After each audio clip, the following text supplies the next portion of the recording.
నమస్తే, welcome to hash tag you. నేను మీ రాజేష్.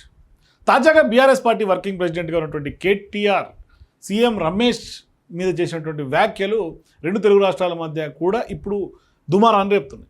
ఆయన చేసినటువంటి వివాదాస్పద వ్యాఖ్యలు, మరోవైపు తీవ్రస్థాయిలో ఆరోపణలు ఇప్పుడు బీజేపీలో ఉన్నటువంటి ఎంపీగా సీఎం రమేష్కి, అట్లాగే కేటీఆర్కి పచ్చిగడ్డేస్తే బగ్గుమని రాగా మారిపోయింది. ఆయన కీలకమైనటువంటి ఆరోపణలు చేశారు సీఎం రమేష్ మీద. ఏదైతే కంచకచ్చిబోలి భూముల వివాదం తెలంగాణలో ఒక పీక్స్కి తీసుకెళ్లిందో, సుప్రీంకోర్టు నుంచి చివాట్లు పడింది ప్రభుత్వానికి. అంటే ఆ తనఖా వెనక బీజేపీ ఎంపీ సీఎం రమేష్ ఉన్నారని తీవ్రస్థాయిలో ఆరోపణలు చేశారు కేటీఆర్. ఇది గడచక ఒక రోజు తర్వాత ఇది చర్చనీయాంశంగా మారింది. భూముల తనఖాకు సాయం చేసినందుకు సీఎం రమేష్కు ఫ్యూచర్ సిటీలో రేవంత్ రెడ్డి 1600 కోట్ల రోడ్ కాంట్రాక్టులు కూడా కట్టబెట్టారని సీఎం రేవంత్ రెడ్డిని అట్లాగే సీఎం రమేష్ని కలిపి కేటీఆర్ ఆరోపణలు చేశారు. ఇది ముమ్మాటికి బీజేపీ కాంగ్రెస్ మధ్య అక్రమ సంబంధం అని కేటీఆర్ ఆరోపణలు చేస్తూ ఉన్నారు. కేంద్ర సాధికారత కమిటీ రిపోర్టుపై ఇప్పటి వరకు బీజేపీ ఎందుకు చర్యలు తీసుకోలేదో, ఎందుకు మౌనంగా ఉందో తెలపాలని కేటీఆర్ డిమాండ్ చేశారు. అయితే ఈ డిమాండ్ చేసినటువంటి మరుసటి రోజే ఈ ఆరోపణలపైన సీఎం రమేష్ కూడా రియాక్ట్ అయ్యారు. ఆయన మీడియాతో మాట్లాడారు, కుండబద్దలు కొట్టారు, కేటీఆర్ నిరికించి పడేశారు, సంచలన వ్యాఖ్యలు కూడా చేశారు.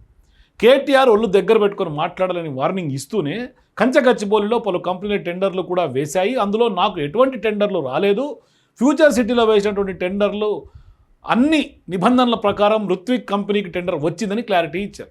టెండర్ల విషయంలో వాస్తవాలు తెలియకుండా కేటీఆర్ మాట్లాడుతున్నాడని, ఎవరితోనైనా దోస్తానా చేస్తే టెండర్లు ఇస్తారా అని సీఎం రమేష్ కేటీఆర్ని ప్రశ్నించారు. గతంలో మీరు కూడా 10 ఏళ్ల పాటు మంత్రిగా ఉన్నారు, అది కూడా ఎంఏయుడి మంత్రిగా ఉన్నారు, మరి మీకు తెలియదా కాంట్రాక్టులు, లేకుంటే ఎట్లా వస్తాయి, ఏ విధంగా వస్తాయి, ఎటువంటి టెక్నికాలిటీస్ ఉంటాయి మీకు తెలియదా అంటూ కూడా కేటీఆర్ని క్వశ్చన్ చేస్తూనే కవిత విషయంలో ఇప్పుడు కేటీఆర్ని ఇరికించారు. కవిత గతంలో లేఖ రాసిన సందర్భంగా బీజేపీలో బీఆర్ఎస్ పార్టీని విలీనం చేసేందుకు బీజేపీ అధిష్టానంతో బీఆర్ఎస్ యొక్క పెద్దలు సంప్రదింపులు జరిపారు అని ఆ రోజు లేఖలో రాశారు. అంటే కవిత అరెస్ట్ సమయంలో ఈ చర్చ జరిగింది బీజేపీకి బీఆర్ఎస్ మధ్య అనేది ఆమె చేసినటువంటి తీవ్ర అలిగేషన్. అంటే కవిత కొంత నేను ఇబ్బంది పడ్డాను బీజేపీతో, కాబట్టి ఖచ్చితంగా విలీనానికి ససేమిరా తెలంగాణ సెంటిమెంట్తో పుట్టినటువంటి పురుడు పోసుకున్నటువంటి పార్టీ బీఆర్ఎస్ అని ఆమె ఆ రోజు చెప్పుకొచ్చారు. అయితే ఇక్కడ కేటీఆర్ కవిత సహా బీఆర్ఎస్ నేతలు ఢిల్లీలోని తన ఇంటికి ఎందుకు వచ్చారో మర్చిపోయారంటూ కూడా ఇప్పుడు సీఎం రమేష్ కూడా ప్రశ్నిస్తూ ఉన్నారు. వారిపై వివిధ వ్యవహారాల్లో విచారణలు జరుగుతుంటే సమయంలో జరగకుండా చూడాలని కేటీఆర్ అడగటం వాస్తవం కాదా అని ప్రశ్నించారు. మరి ఇప్పుడు బీఆర్ఎస్ నాయకులపైన విచారణలు జరగకుండా చేస్తే పార్టీని బీజేపీలో విలీనం చేస్తానని చెప్పింది నిజం కాదా అని సీఎం రమేష్ ప్రశ్నించారు. ఇక్కడ కేటీఆర్ని ఈ అంశంలో సీఎం రమేష్ స్ట్రైట్గా సుత్తి లేకుండా బుల్లెట్ దింపేశాడు కేటీఆర్కి.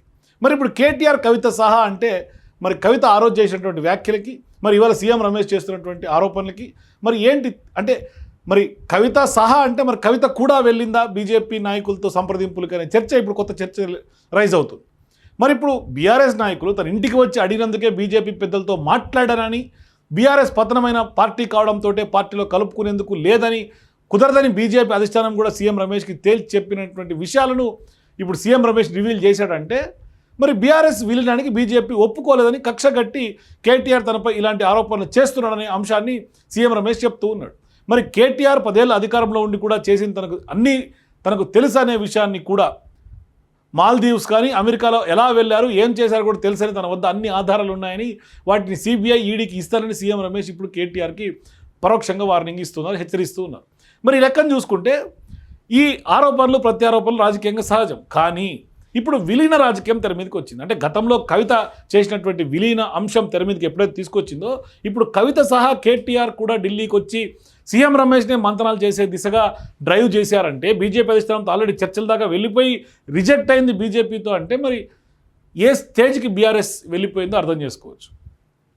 అంటే ఒకానొక సందర్భంలో బీఆర్ఎస్ పార్టీ తెలంగాణలో ఓడిపోయిన తర్వాత, సీఎం రేవంత్ రెడ్డి అధికారంలోకి వచ్చిన తర్వాత, కాంగ్రెస్ పార్టీ ప్రభుత్వం ఏర్పాటు చేసిన తర్వాత బీఆర్ఎస్కి ఏం చేయాలో తోచినటువంటి పరిస్థితిలో ఇక్కడ జరుగుతున్నటువంటి కాళేశ్వరం స్కామ్ కానీ, ఫోన్ ట్యాపింగ్ ఎపిసోడ్ కానీ, లేదంటే కనుక ఫార్ములా ఈ కార్ రేస్ కానీ, వీటన్నిటిని కాపాడుకునే ప్రయత్నం ఒకే ఒక ఆప్షన్ బీఆర్ఎస్కు ఉన్నది, బీజేపీలో విలీనం చేయటం. అందుకనే ఆ రోజు ఆ ప్రపోజల్ తోటి కవిత లిక్కర్ స్కామ్తో సహా మొదలుకుంటే ఈ విచారణలు తప్పించుకోవడానికి డీల్కి ప్రయత్నాలు చేసినట్టుగా సీఎం రమేష్ కుండ బద్దలు కొట్టేశాడు.